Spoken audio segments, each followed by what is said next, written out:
You don't need a special occasion to drink bourbon. The right bourbon makes any occasion special.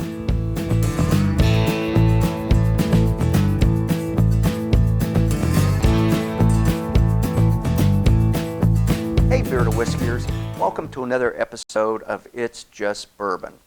And that's where I grab a bottle out of my private stash and we talk about it a little bit. I give you some idea what I get when I nose it and taste it.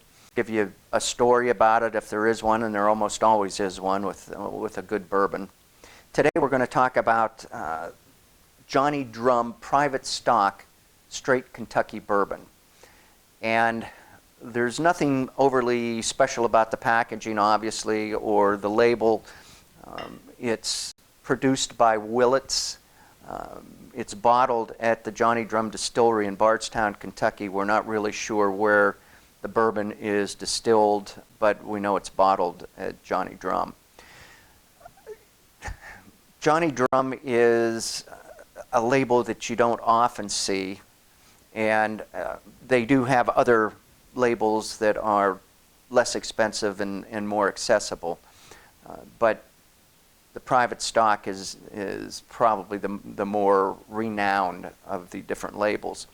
The story behind this bourbon is that Johnny was a drummer in the Confederate Army. We're not sure how long he was in the Army, but we know that he signed up in 1861. And when he got back from the war, he went back to work on the farm in Kentucky and primarily grew corn, was trying to figure out what to do with his excess supply, and decided to start distilling bourbon. So today we have Johnny Drum. It's 101 proof. We're not really sure how long it's aged. It used to have 15 years old on the label. They stopped putting that on the label some time ago. But because it is a straight bourbon, we know that it has to be aged at least 4 years or give us an age on the label.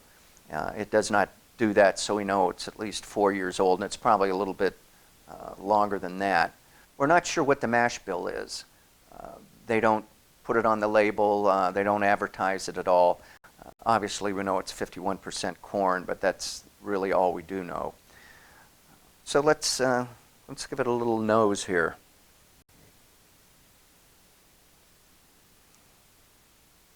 It is 101 proof, so you know it's going to have a little kick to it.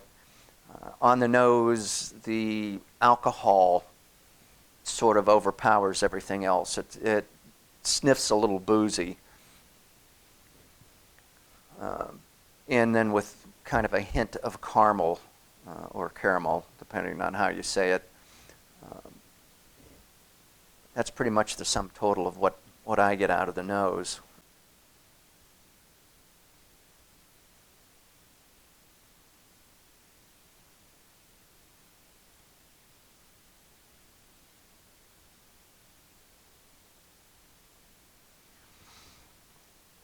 There is a little bit of spice, a little bit of burn on your tongue.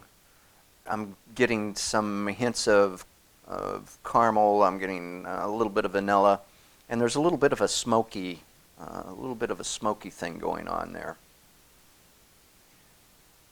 It's kind of a dry finish. There's some smoke in there as well. There's a little bit of spice in there, and then a sweetness to it, a brown sugar, a bit of brown sugar at the end.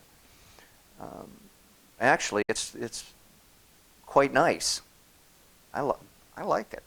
And having said that, we'll see you next time. Cheers.